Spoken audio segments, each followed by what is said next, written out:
దుర్గాప్రసాద్ గారు విశ్రాంత ఉపాధ్యాయులే కాదు వేలాది మంది విద్యార్థులను తీర్చిదిద్దిన మహానుభావుడు.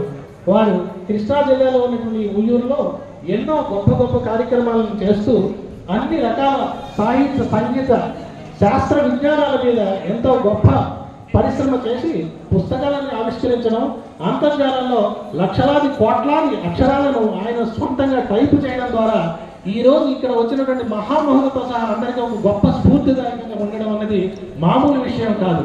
2 కోట్లకు పైగా తెలుగు పదాలను వారు తన స్వహస్తాలతో టైప్ చేశారంటే అవిశ్రాంతంగా మనం ఒక్క నిమిషమైనా చప్పట్లు కొట్టిన వారిని అభినందించవలసిన సమయం. 2 కోట్ల తెలుగు పదాలను ఈ రోజు వరకు చేసినటువంటి వ్యక్తిని నా జీవిత కాలంలో ఇప్పటివరకు నేను చూడలేదు. అలాగే లక్షలాది మంది శ్రోతలు ఆయనకు ఉన్నారు. ప్రతినిత్యం లైవ్లో ప్రోగ్రాంలు ఉదయం 10 గంటలకి సాయంత్రం ఇన్ని కార్యక్రమాలు చేసి ఈరోజు ఈ గొప్ప సాంస్కృతిక కార్యక్రమాన్ని నిర్వహించడం ద్వారా మా అందరికీ చాలా తృప్తిపరిచారు. ఒక్క నిమిషం ప్రయాగ రామకృష్ణ గారిని ఈ విషయంలో వారి స్పందన తెలియజేసి ఈ కార్యక్రమానికి ముగింపు పలకమని ప్రార్థన చేస్తున్నారు. నమస్కారం. చాలా ఏళ్ల తరువాత మళ్ళీ గబ్బిట వారి ఆహ్వానం అందుకు రావడం, వారి ఆదరాభిమానాన్ని వాత్సల్యాన్ని కొనుగొనడం చాలా మహదానందంగా ఉంది. రమారమి 30 ఏళ్ల క్రితం నేను ఈ ఊరు వచ్చాను. వెంకటరమణ ఇప్పుడు శివాలయంలో ఒక కార్యక్రమం ఏర్పాటు చేస్తే ఆ కార్యక్రమానికి వచ్చాను. చాలామంది మిత్రులు కలుసుకున్నాను. ఇవాళ రావటంలో కూడా ప్రధాన ఉద్దేశం ఏంటంటే, ఒకటి దుర్గాప్రసాద్ గారి ఆజ్ఞ, రెండవది ఏమిటంటే ఈ వారణాసి సాహితీ వారకి వీళ్ళు నాకు చాలా అత్యంత సన్నిహితులు, ఆత్మీయ బంధువులు, వైజ్ఞానిక బంధువులు. వీరి సోదరులు వారణాసి కృష్ణమూర్తి గారు ఆంధ్ర బ్యాంకులో చాలా పెద్ద ఉద్యోగం చేసి పదవి విరమణ చేశారు. ఆయనకు సాహిత్యం అంటే చాలా మక్కువ. కథలు అని ఒక శీర్షిక నిర్వహిస్తున్నారు వాట్సాప్లో. చాలా మంచి కథలు.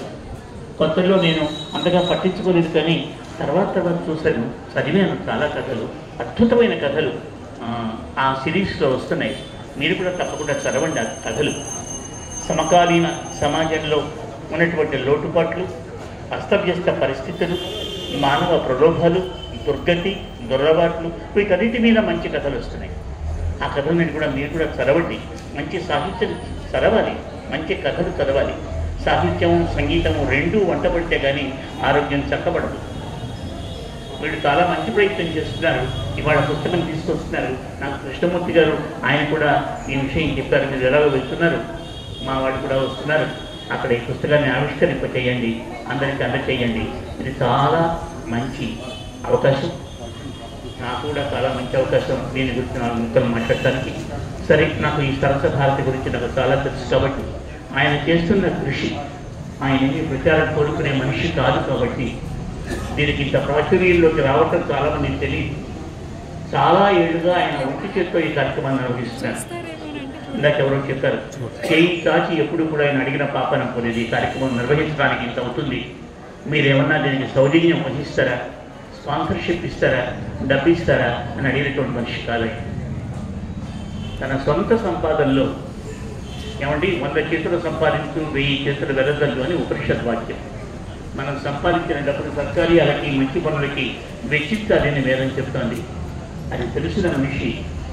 అందుకే ఆయన ఈ సరస్వతి ఉపాసన, ఈ సరస్వతి పుత్రుడిని సన్మానించడం ఈ కార్యక్రమాలు చేస్తున్నారు. వారు 2 నూరేళ్లు ఆయుర్వేద ఐశ్వర్యాలతో వర్తిల్లుతూ మనందరికీ ఇలాగే మన నెత్తి మీద అనురాగ కొడుకుని ఎత్తిపట్టుకుంటూ మనల్ని ఆశీర్వదిస్తూ వారు ఉండాలని కోరుకుంటూ వారికి శిరస్సు వంచి నమస్కరిస్తున్నాను.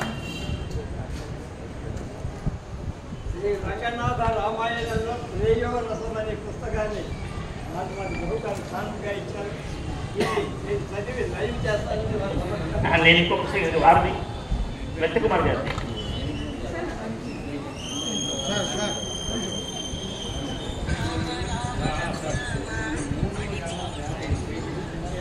మీరందరూ కరతాళ ధ్వనులతో వీరికి అభినందనలు తెలియజేయండి.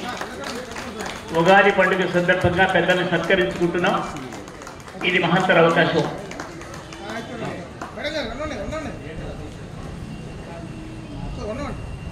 ఉగాది పర్వదినాన కేవలం శుభాకాంక్షలు చెప్పుకోవటమే కాదు, పెద్దల ఆశీర్వచనం కూడా అందుకోవాలి.